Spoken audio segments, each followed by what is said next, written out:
जय श्री राम। राम राम नमस्कार। Education system Bihar में आपका स्वागत है। आज के इस वीडियो में बात करने वाले हैं बिहार अमीन के बारे में। बिहार अमीन अभ्यर्थियों के लिए बड़ी खबर निकलकर सामने आ रही है। वीडियो को शुरू करने से पहले एक नज़र सुर्खियों पर आज का हेडलाइन आप लोग देख लीजिए। सबसे पहले बिहार अमीन लेटेस्ट अपडेट, आज के लेटेस्ट अपडेट पर बात करने वाले हैं इस वीडियो में।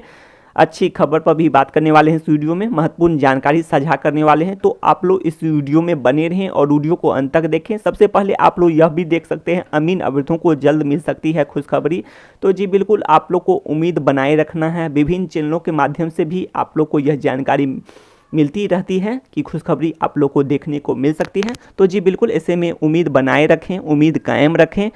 और ऐसे बात करने की बार बार कहने की जरूरत पड़ जाती है कि सरकार के अनुसार बात करें या फिर मंत्री जी के अनुसार भी बात करें तो मंत्री जी यह स्पष्ट कर चुके हैं कि पूरी तरह से हार नहीं माने हैं और सरकार कानून विशेषज्ञों की राय ले रही है, विभाग विधिक राय ले रही है। तो ये सब बातें पहले भी बता चुके हैं और इसमें कुछ न कुछ समय तो लगते ही हैं। तो आप लोग को भरोसा रखना है। अब आगे देख लेते हैं इसमें। हाँ, आप लोग को प्रयास भी करना है, जैसे कि एप्लीकेशन लिखना हुआ या फिर मंत्री जी को या फिर अपर मुख्य सचिव जी को, विभाग के अपर मुख्य सचिव जी को, राजस्व एवं भूमि सुधार विभाग के, तो इसको देना होगा और अपनी समस्याओं से बराबर अवगत कराना होगा। तो ये सब बात है, ट्वीट का आयोजन, तो ये सब हैं। तो आप लोग इतना प्रयास कर सकते हैं। अब आगे आ जाते हैं, आज के लेटेस्ट अपडेट पर बात कर लेते हैं। तो लेटेस्ट अपडेट आज का देख लेते हैं क्या है। तो अमीन के जो भी क्वालिफाइड अभ्यर्थी हैं, तो कुछ क्वालिफाइड अभ्यर्थियों ने सरकार से विशेष पहल की मांग की है। तो जी बिल्कुल आप लोग सही सुने, तो अच्छी खबर कही जा सकती है सभी अमीन क्वालिफाइड अभ्यर्थियों के लिए और विशेष पहल की मांग हुई है। तो आज का यह लेटेस्ट अपडेट है। अब आगे देख लेते हैं, इसमें कुछ अन्य जानकारी भी साझा कर लेते हैं। तो बात कर लेते हैं, तो जो भी सफल अभ्यर्थी हैं, क्वालिफाइड अभ्यर्थी हैं, उन्होंने यह बताया है कि नियुक्ति में कानून व्यवधान उत्पन्न होने से तो अफसोस जताते हुए सरकार से विशेष पहल की मांग की है। तो यह अच्छी खबर है आप लोगों के लिए। और इसमें बहुत सारे अभ्यर्थी भी मौजूद थे और बहुत सारे अभ्यर्थियों का कहना था। तो अभ्यर्थी का तो नाम नहीं बता सकते हैं, लेकिन आप लोग उम्मीद बनाए रखें, भरोसा रखें। बहुत सारे अभ्यर्थी थे और इसमें यह भी बातें हैं, निर्धारित शर्तों को पूरा करते हुए आयोजित परीक्षा में कामयाबी पाई। तो जी बिल्कुल निर्धारित शर्तों के अधीन आप लोग जानते हैं कि विज्ञापन जारी हुआ। तो विज्ञापन रद्द में पहले भी स्पष्ट कर चुके हैं अभ्यर्थी की क्या गलती है, तो वही बात है। तो इसी कारण से तो आप लोग देखिए कि सरकार ने भी या फिर बात करें तो विभाग, कानून विशेषज्ञों की राय, विधिक राय, तो ये सब बातें इस कारण से ही निकल कर सामने आ रही हैं क्योंकि अभ्यर्थियों की कोई गलती नहीं है। अब आगे बात कर लेते हैं कि आवेदन करने के बाद उनका, जी बिल्कुल सही बात है, आवेदन करने से सभी जितने भी क्वालिफाइड अभ्यर्थी हैं तो उन लोगों का समय, काफ़ी समय व्यतीत हुआ है। तो जी बिल्कुल सही बात है।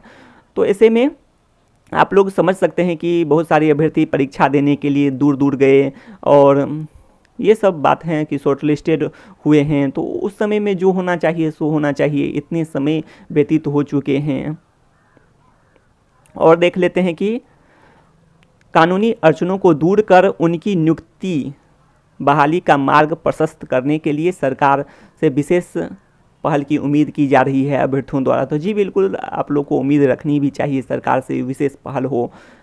और आप लोग इधर यह भी आप लोग विभिन्न यूट्यूब चैनल के माध्यम से सुनते होंगे एलपीए की बात।